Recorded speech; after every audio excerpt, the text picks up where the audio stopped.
Hello, and welcome to Around the Political World with John Rothman. I am your host, John Rothman. If you're a fan of the show, make sure to hit the follow button on the top right of Apple Podcasts, Spotify, or wherever you are listening at this very moment.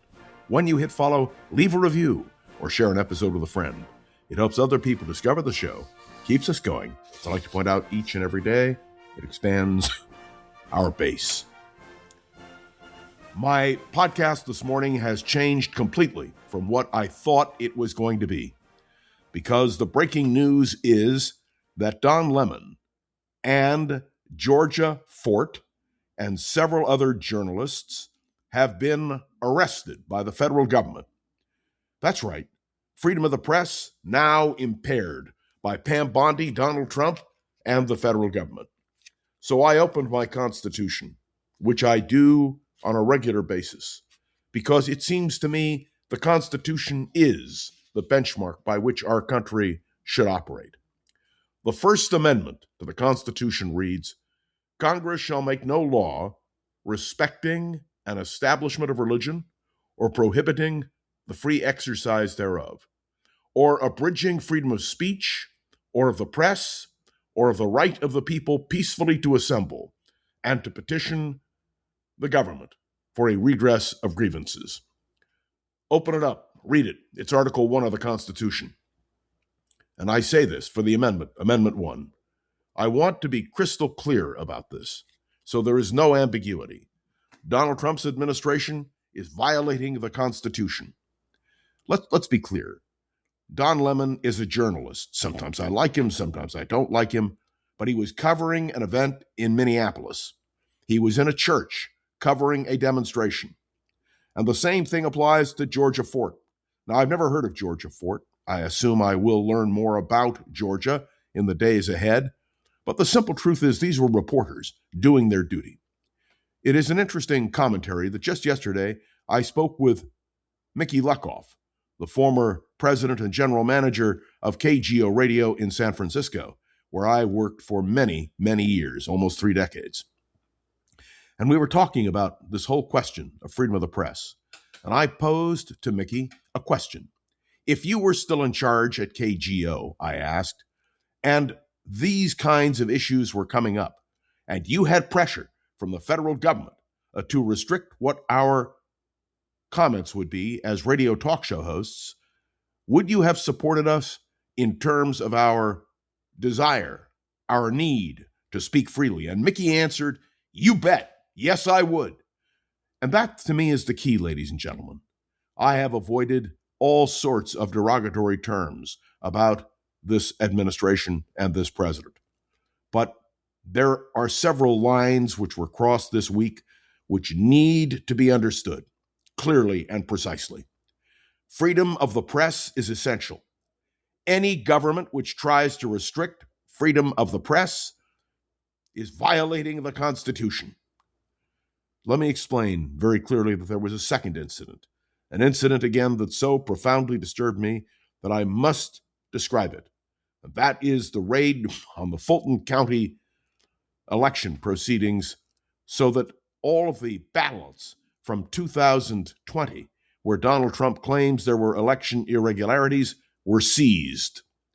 Tulsi Gabbard, who is in charge of national intelligence, former member of Congress, you'll recall, from Hawaii, went down to Georgia to help do this dastardly deed. There can be no doubt about it. This administration is out of line and out of order. To arrest a journalist, to encumber free elections, to traffic in hearsay and nonsense, my friends, enough is enough. There needs to be a stand taken by Congress, a clear and precise stand, because if ever there were grounds to remove a president from office, this is it. Of course, there are so many examples with Donald Trump. You could go on and on and on and on. I want to make another comment about something that bothered me profoundly in terms of what the federal government and indeed the BBC is doing. And this has to do with Holocaust Remembrance Day. which took place just a day ago, the anniversary of the liberation of Auschwitz. I want you to listen carefully to what I'm about to say. The BBC reported on Liberation Day without, are you listening carefully? Without mentioning Jews. That's right. On Holocaust Commemoration Day, the liberation of Auschwitz-Birkenau, no mention of Jews. And may I say, with equal disgust, that J.D. Vance, the Vice President of the United States, the man who was a heartbeat away from the presidency, the same. He issued a statement on Holocaust Remembrance Day without a single mention of Jews. There is something wrong here. There is something wrong with this administration. At least the BBC had the decency to issue an apology. But from this administration, on too many issues, a deafening silence. There are moves now to remove from office the Secretary of Homeland Security. Let me say a word about Kristi Noem. Of course she should be removed. Of course Donald Trump should fire her. Of course she should be held accountable for what she has done. But what do we receive from the president? Backing of Kristi Noem. Now, it's true yesterday at the televised cabinet meeting, Kristi Noem was not called on to say anything. In fact, what is happening in Minnesota, what is happening in relation to immigration enforcement, none of it was mentioned at the cabinet meeting.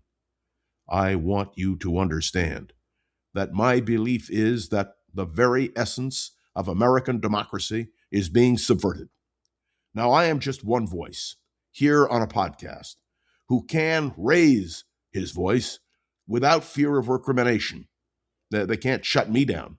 At least I don't think they can. But do you comprehend, even those of you, and I know you are listening, who support Donald Trump and support his administration, do you comprehend the abuses of power? That's right, abuses of power. There is something fundamentally wrong with this administration and this president. We still have not heard from the Supreme Court about the 100% tariff placed on Canada. But we do know that the Trump administration is considering a tariff on automobiles produced in Canada. We know that the institutions of our government need to stand up and be counted now, not tomorrow, but today. Why do I speak so vigorously, in such an impassioned fashion about this? Because I understand what I hope you understand. It is the fact that we have an out-of-control administration in power in Washington, that it affects not just those of us in the United States of America, it affects the world. There is something wrong, and anyone with eyes can see it. So what must we do, and do now? First of all, Don Lemon's lawyers, I'm sure, are hard at work, and they are going to do all they can to correct this grave injustice. I hope that applies to Georgia Fort as well, and to any other journalists who are limited in their freedom of expression. I want you to know that when Tulsi Gabbard and the administration go to Fulton County, Georgia, to seize election records, what they're really doing is targeting the election that is about to take place. The polls indicate that Donald Trump and the Republicans will lose, and will lose overwhelmingly. Well, the question you have to ask in a very simple form is, are they trying to subvert the American people? Do you know that the Republicans in Congress are now passing legislation in the House, although I think it'll fail in the Senate, to restrict our ability to vote, whether it is absentee ballot, mail-in ballot, whether it has to do with counting of votes, when votes are counted? No. Our fundamental system of government, our American democracy, is under attack. It is a ruthless effort to restrict American democracy. Now, wait. I want you to imagine if you are a Trump Republican. What if this had been done by Joe Biden? What if this had been done by Barack Obama? What if this had been done by Bill Clinton? I can tell you that the right would have been up in arms. Republicans would have raised holy hell from one end of the country to the other.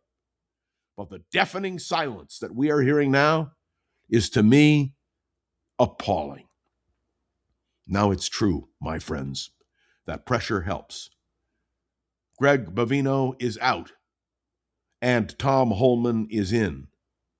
But is Tom Homan all that much better? And I ask the question respectfully. Tom Homan is committed to the president's policy.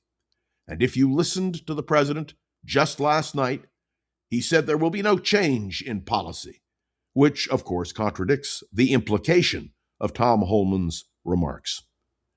My friends, there is no doubt that we must be alert. The very essence of American democracy is under attack. And the tragedy is it's under attack from the President of the United States and from the Trump administration. Some say, but you voted for Trump. The American people elected Trump. But not on this platform, my friends. Certainly not on this platform. Can you imagine journalists being arrested? I think to myself, having been on the radio for almost 3 decades, and having watched the news repeatedly, and having worked in presidential campaigns, well, for decades, the question that I have to pose is this a real threat to American democracy? And the answer is you bet. You bet it is. And the American people need to wake up right now. We can't afford to wait.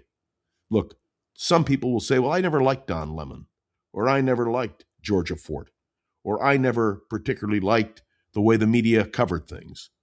But let me point out that the essence of American democracy is freedom of speech. That's right, and freedom of the press. The ability for the press to report what's happening and how it's happening. What we are seeing now in the darkest corners of our country is an ability to shut down, to prosecute, to persecute freedom of the press. This, my friends, is the most dangerous moment in recent years. Never have we seen such an assault on democracy. And whether it is Tulsi Gabbard or Pam Bondi or any of those in the administration about whom we have had such vigorous discussion, we cannot be restrained in our comments.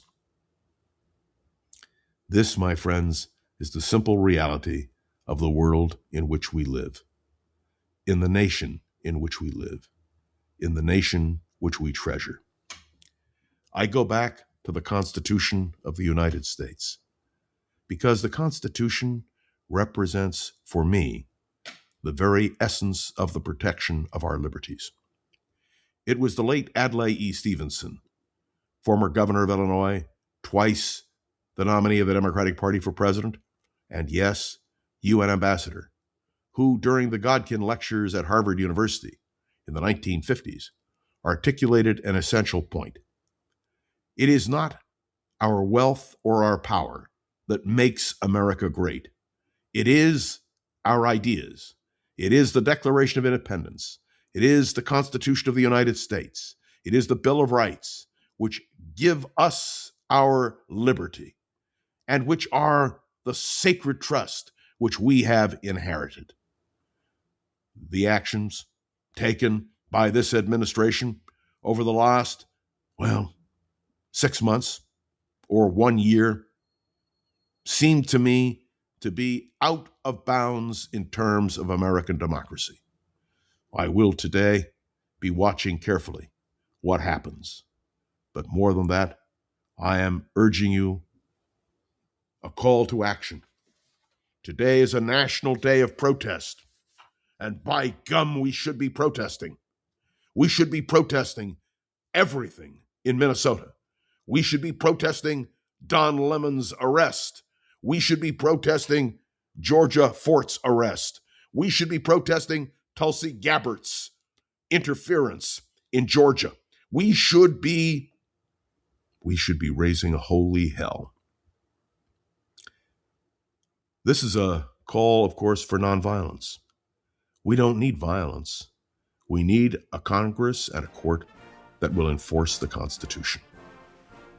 Harry Truman once said, "They accuse me of giving them hell. I don't just give them hell, I tell the truth. And they think it's hell." And you know what? That's exactly where we are today.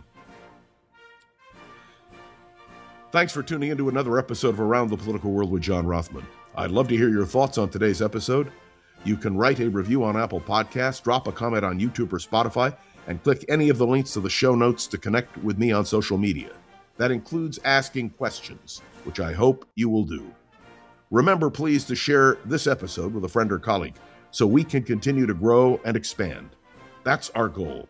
And of course, this show has been getting so much positive attention that we're excited to bring on advertising support.